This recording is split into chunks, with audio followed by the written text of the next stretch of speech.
Welcome to the Bring Your Product Idea to Life podcast. This is the podcast for you if you're getting started selling products or if you'd like to create your own product to sell. I'm Vicki, a product creation coach and Amazon expert. Every week, I share friendly, practical advice as well as inspirational stories from small businesses. Let's get started. Hello and welcome to this episode of Bring Your Product Idea to Life. So today I want to talk about whether your Amazon account is reaching its full potential. And I guess the idea behind recording this episode is something I've realised recently and something I'm definitely seeing is that Amazon doesn't have to be doing badly for there to be room for improvements. Sometimes some of the biggest opportunities are inside accounts that are already doing well, which you might find surprising. And also, I sometimes speak to business owners who give up on Amazon too early because they're assuming it doesn't work for them. But actually, there are changes they could make that could result in either more sales or better margins or whatever it is. Not everything in Amazon is set on stone. That's why I thought this would be a useful episode to record for you today. So the first thing I want to talk about is the signs that your Amazon account could potentially be doing more for you. And I'll go through all of these. So the first one is if your sales have been steady, but you haven't seen much growth, particularly if new products have been added. The next sign is that do you have listings that haven't been updated since they first went live, even though this could be years ago? Because in that time, customer expectations can change, search terms might change, your competitors' listings might change, your competitors in general might change. And you may have listings. I've definitely worked with brands who have listings that have been on Amazon for 10 years plus, honestly. And these products do really, really well. And they do really well without being optimized. So that means they've never been optimized. But they could actually be doing better. They might be missing out on visibility due to missing keywords not being in there. They might be missing out on sales due to not all information being shared. I've definitely seen listings that are really, they've been on Amazon for a long time. And some of them have got tens or hundreds of reviews, but they haven't got their A+ content yet, or they've never got around to setting up a store because they've never needed to, because historically these listings have already been doing well. And that's fantastic. But just think how much better they could convert if your images were updated and you had, more up-to-date product shots, or you had lifestyle images, or you added some FAQs to tackle some of the questions the customers answer. There's all kinds of things that even though if your listing has been doing well, and I think this particularly applies if your listing's been on Amazon for a very long time, back in the days before some of these things were even around, if your listing is doing well, despite not having any of this on there, just think how much better it could convert and how much more visible it could be if you're making these sorts of changes. Maybe your branding has been updated, or you've updated your website, but you've never updated Amazon to reflect that. Maybe it's your images. Maybe you've had a new photo shoot and you've got some brand new images. You've got some lifestyle shots. You've got some lovely images you're using for ads or on your website or on social media, but you've never updated Amazon to reflect that. That's another sign that actually perhaps your account could be doing more for you. Another sign is that you've got products that are converting and selling well. And perhaps, again, this is due to being on Amazon for a long time and having great reviews, but visibility is still low. That's definitely a sign that things could be done to that listing. It might be, as I said earlier, that the search terms you were using when you set up your listing aren't what people were searching for anymore. It could be there's more competition. If you're running ads, it could be that you need to be targeting different terms. It could be all kinds of things, but this is just an indication that this is something that you could look at. You might have products that convert really well when people find them, but actually, if you were to run ads to them, and maybe test the ads properly, they would get a lot more visibility. So that's another sign. Over-reliance on bestsellers. If you've got a handful of products that are driving the majority of your sales, and you've maybe never got round to looking at the newer products. Maybe there are new products in your range that have never had the same attention as the original bestsellers. Maybe you've never used buying. Maybe you've never worked on getting reviews, which obviously makes it harder for customers to feel confident buying them. Maybe you've never fully optimized those listings. Maybe you've never tried ads. Maybe you have products that do really well on your website that actually aren't even on Amazon yet because you haven't got round to listing them. Another sign is that you might be running ads, but maybe you don't really understand the data or don't really have the time to look at your ads performance very often. And this, by the way, is something I see a lot because it can be tempting to set up ads on Amazon and let them run and see how they do. And they might be performing really well, but doesn't mean they couldn't perform better. So this isn't about saying you're doing anything wrong or there's anything in your account that's not working. This is about saying things might be doing well, but what if they could be better?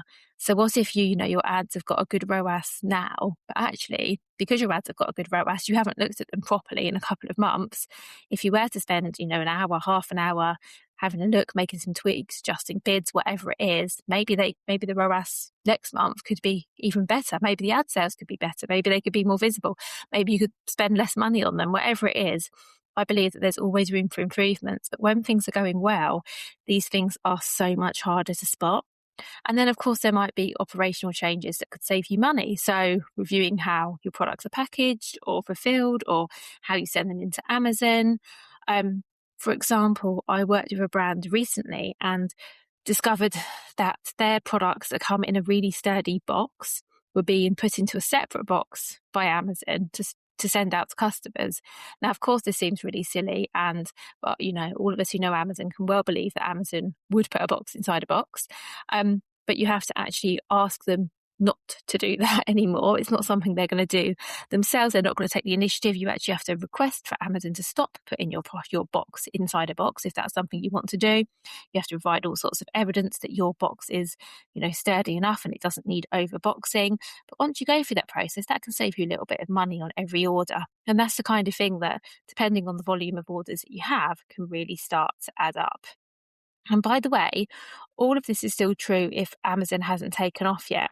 So let's say you're listening and you're thinking, well, Amazon isn't doing really well for me at the moment, Vicki. It's, I haven't been on there very long and it's sort of never really, it's never really done anything for me. It doesn't necessarily mean that Amazon isn't the right place for your products. It might just mean that your account hasn't had the right attention yet. So, for example, have a look at how well optimized your listings are. You hear me talk about this a lot.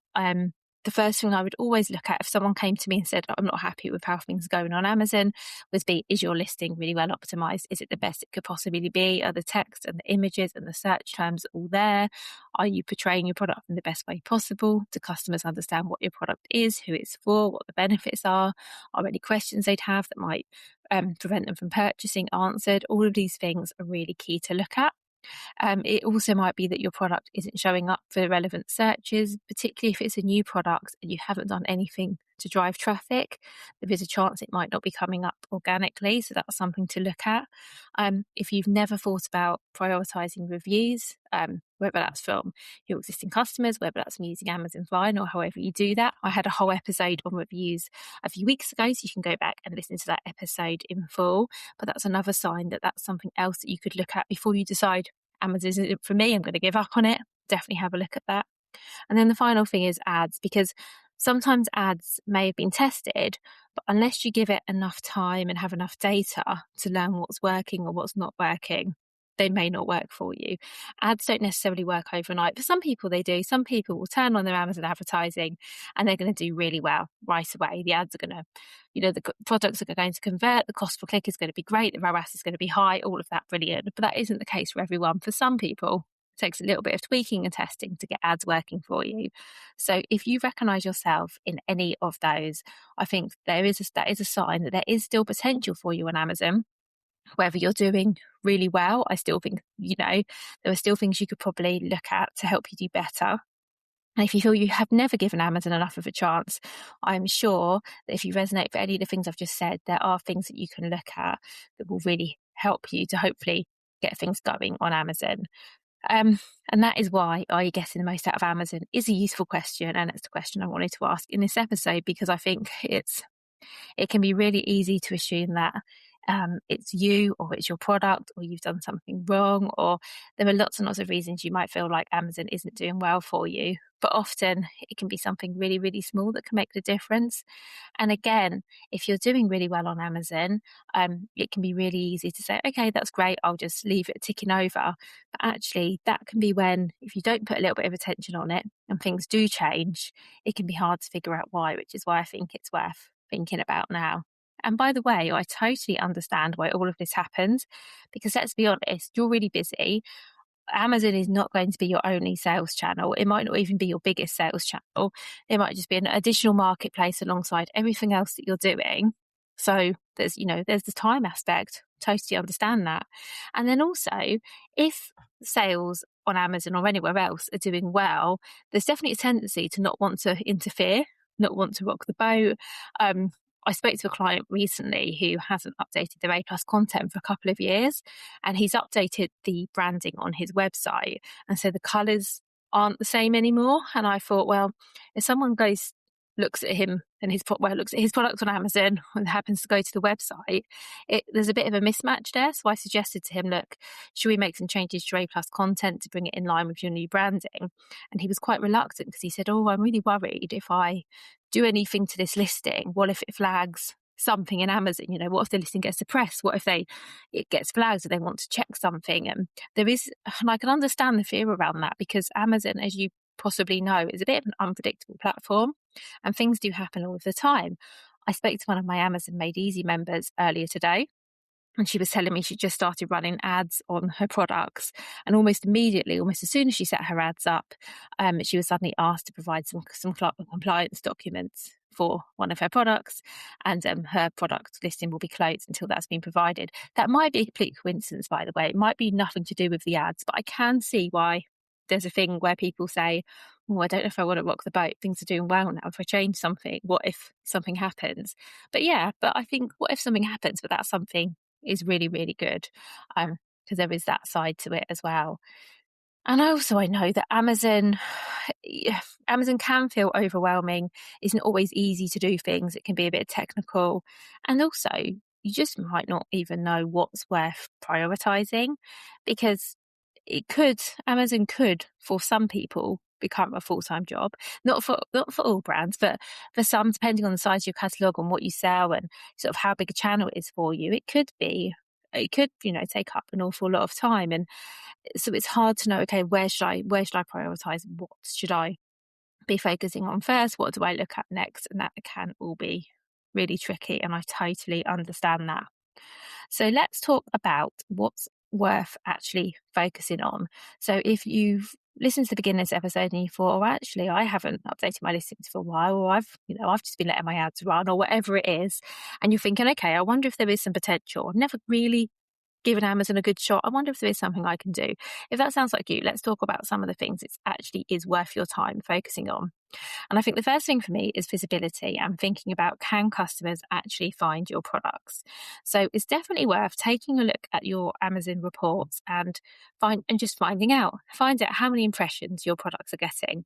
And if you're running ads, you can look at your ads impressions, and you can also look at this organically as well. I think it's really useful to find out how many people are actually seeing your products, and then obviously start looking at things like the click-through rate, and we'll talk about conversions in a moment, but then also look at things like the click-through rate and then the conversion rate, and just get an idea of what products are showing up in search, what are people seeing, what are people actually taking a look at, and then that gives you a bit of data that you can use to help. So for example, if you've got a product that's getting a lot of visibility but the click-through rate is really low, then it's possibly something to do with the main image or the title, and making some tweaks there should help. But I think until you know where you stand, it's really hard to know what needs to change. You can also use brand analytics if you're brand registered to find out exactly which search terms you're showing up for. So what are customers typing in the search bar to find your product? How much is your brand share of a particular search term? That sort of thing is really, really useful, and I definitely think it's worth looking at. You can also find out whether your new products are getting discovered, or are people finding your new products via your old products. You can find out, are your products converting well? So do you have products that convert that don't get traffic? So the complete opposite of what I was just talking about. So do you have products where you might need to think about the search terms and maybe optimize them more for SEO, or are there products that you could be running ads to that you're not, because they sell really well and people find them, but the visibility isn't there? And another thing when we're talking about visibility is also, and this particularly applies if you have a large catalogue, are there any listings that are suppressed or not coming up in search you're not aware of? If you go through your inventory, you will see Amazon will flag first of all, if a listing's suppressed, but also they'll flag if there's missing information, and having information missing from a listing can mean that it doesn't feature as highly in search as well. So I think it's definitely worth looking at all of that. And I've been speaking with a brand recently who noticed that one of their products, so just one SKU across their whole catalogue, has their traffic for that product has dropped significantly in the last couple of months. And that was because they were on top of it and they were like monitoring their sales, and they were looking at the sale, they were looking at this across all of their products, not just as the account as a whole. And it was really useful because once they realized that the sales had dropped, they were able to see that the traffic had dropped, and then you can start addressing that. So I think having visibility of this sort of data is really, really useful. The next thing to focus on would be conversions. So what happens when a customer lands on your listing? How often are they buying? So this is where you want to think about if lots of customers are clicking through and they're arriving on your product listing, but they're not buying. This is when you need to think about, is your text and images the best they could possibly be? Are you answering all your customers' questions? Do you have reviews? This might be, your product might be amazing, but your listing might not be helping customers to buy confidently. So, this is the thing that comes back to what I've said at the beginning, where I often see this with listings that have been on Amazon for a really long time, where a listing has been there for years and years and years, and it's always done okay, but now suddenly it's not. And then it's worth thinking, okay, what can I do to improve this listing to help customers buy? Because you can't always rely on legacy sales and reviews, although of course those things help. But over time, if you're not thinking about updating your images, and you're not thinking about answering all the customers' questions, and you're not adding A+ content, and you're not updating your store. In fact, I haven't even spoken about your Amazon store. This is another thing while I'm here. And actually, I was talking to my Amazon Made Easy members about this today as well, that if you're working hard on optimizing your listings and maybe you're adding new products to your range, are you updating your Amazon store? Particularly if you have a range of products, they should all be on your storefront, because that is the easiest way for customers to find everything that you sell. Because they may well find one product of yours and maybe they're going to buy it, maybe they're not, but they might want to see what else you offer. And if a product isn't in your store, it's a lot harder for them to find. So that is definitely something else to think about. The third thing I think is worth spending some time and attention on is advertising. And are your ads helping your account grow? And this isn't about running more ads. This isn't about me saying you need to be advertising all of your products, you need to be spending more money on ads. It's looking at your ads data and, first of all, knowing how your ads are performing. So are you tracking how your ads are performing every month? Do you know how, if you're getting more or less impressions? Do you know what your click-through rate is? Do you know what your cost per click is? And are you learning from the data? It's thinking about, are the products that convert really well getting advertised? Because if you've got products that sell well, obviously driving more traffic to them can be really helpful.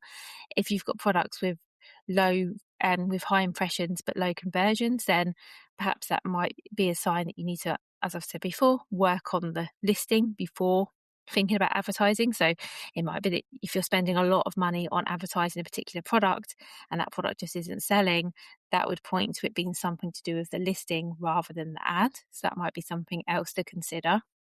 And have ads been dismissed too quickly? So for example, have you tried ads and they didn't really work for you? You did it for 2 weeks and you ran out of budget, or you weren't seeing the sales you liked and then you just switched them off again. That's something else to consider as well, because sometimes, as I mentioned earlier, ads can take a little while to get going, and it's definitely worth giving them a chance. And then think about the types of ads you're using as well. So I've worked with brands where all of the advertising they've done has been targeting their brand name. So, and this has worked really well for them because they've been getting lots of sales and the ads have been converting really, really well, but they're only targeting one type of customer, which is a customer who knows the brand and is searching for the brand.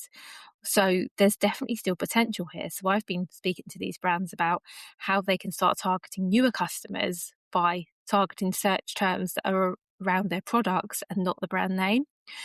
Because even though the brands that I'm thinking of were doing really, really well, that, as I said, the return on ad spend was great. They were getting a lot of sales from their ads. They could have been getting more just by expanding who they were targeting slightly. So not just going for those customers who were aware of the brand, but trying to get some customers that were new to the brand as well.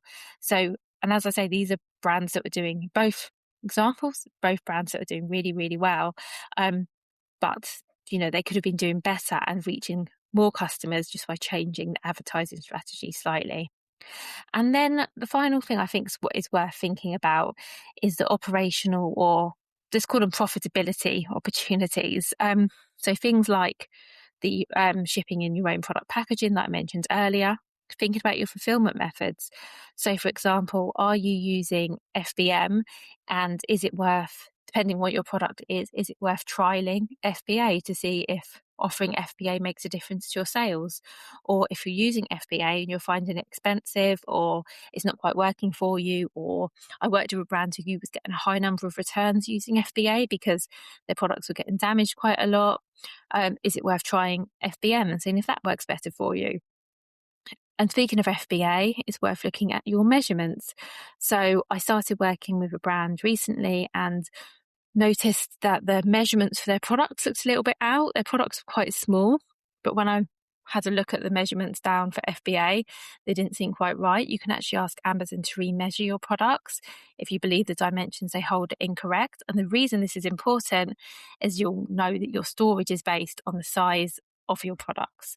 So if Amazon believes your products are bigger than they are, they're going to be overcharging you for storage. So this is just sounds like a really small thing, but over time, something like that can add up. If you've got stock that's moving quite slowly and is sat in FBA, that's going to start affecting your business as well. So it might be worth thinking about how to get that moving.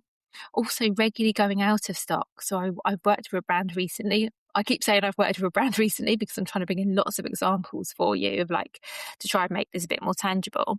But I worked with a brand recently who was going out of stock quite often.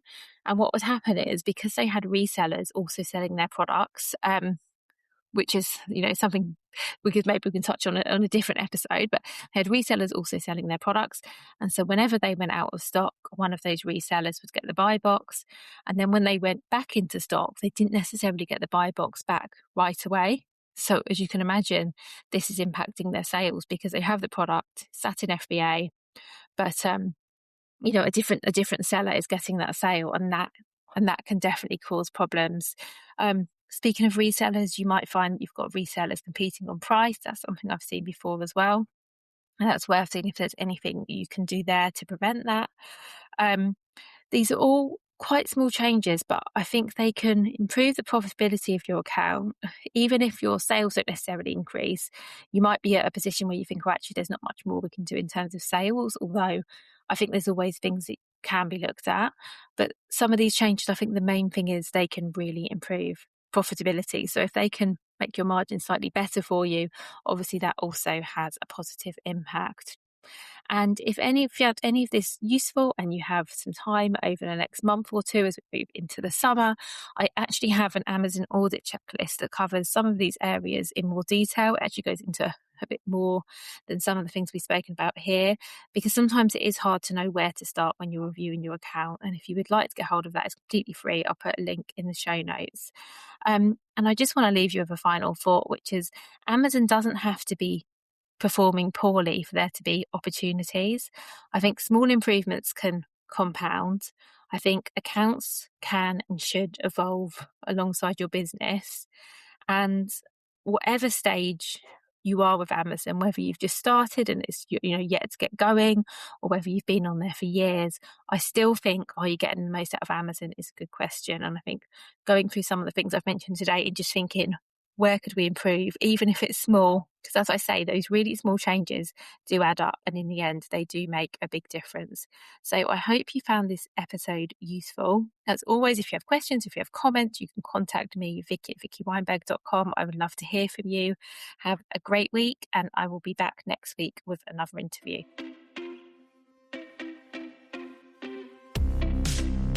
Thank you so much for listening right to the end of this episode. Do remember that you can get the full back catalogue and lots of free resources on my website, vickyweinberg.com. Please do remember to rate and review this episode if you've enjoyed it, and also share it with a friend who you think might find it useful. Thank you again, and see you next week.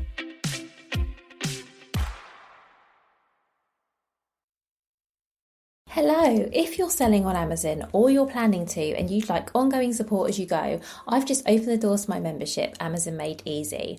It's a space for product-based business owners who want expert guidance, somewhere to ask questions and a bit of structure and accountability while they build and grow on Amazon. Inside you'll get regular live Q&A calls with me, optional co-working sessions, practical resources and a supportive community of people all working on similar things. It's designed to make selling on Amazon feel clearer, simpler and much less overwhelming, and to give you somewhere to go where you're stuck or unsure of what to do next. You can join at any time and stay for as long as it's helpful. And if you'd like to take a look, you'll find the full link in the show notes.